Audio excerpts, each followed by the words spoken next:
Hello friends, welcome to my channel. મિત્રો, આજે આપણે વાત કરવાના છીએ LLB સેમેસ્ટર 2ની આવનારી યુનિવર્સિટી એક્ઝામના મોસ્ટ IMP પ્રશ્નો વિશે, જે તમને આવનારી યુનિવર્સિટી એક્ઝામમાં ખૂબ જ ઉપયોગી સાબિત થઈ શકે છે. તો વિડીયોને એન્ડ સુધી જુઓ, અને જો તમે મારી ચેનલ પર નવા છો તો ચેનલને સબસ્ક્રાઇબ કરવાનું ના ભૂલતા.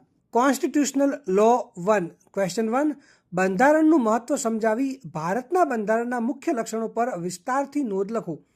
Explain the importance of constitution and write detailed note on salient features of constitution of India. Question 2. ભારતના બંધારણના આમુખના ઉદ્દેશો સમજાવી બંધારણના અર્થઘટનમાં આમુખનું મહત્વ અને શું આમુખ ભારતના બંધારણનો ભાગ છે કે નહીં તે વિશે ચર્ચા કરો. Explain the objectives of preamble to the Constitution of India and importance of it in constitutional interpretation, and discuss whether preamble is a part of Constitution of India or not. Question 3. ભારતીય બંધારણ અંતર્ગત article 21નું અર્થઘટન કરવામાં ભારતની સર્વોચ્ચ અદાલતના ફાળા વિશે જણાવો. Discuss the contribution of Supreme Court in interpreting Article 21 of the Constitution of India. Question 4. વાણી અને અભિવ્યક્તિની સ્વતંત્રતાના મૂળભૂત અધિકારની નિર્ણિત ચુકાદાઓ સહિત ચર્ચા કરો. Discuss the fundamental right to freedom of speech and expression with the decided cases. Question 5. મૂળભૂત અધિકારો અને રાજ્યનીતિના માર્ગદર્શક સિદ્ધાંતો વચ્ચેનો તફાવત ઉદાહરણો સાથે સમજાવો.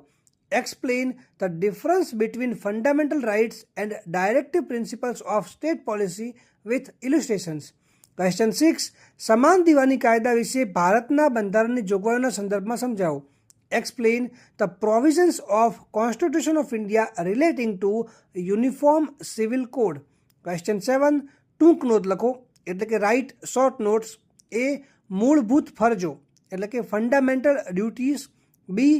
મનસ્વી ધરપકડ અને અટકાયત સામેના અધિકાર, right against arbitrary arrest and confinement. C.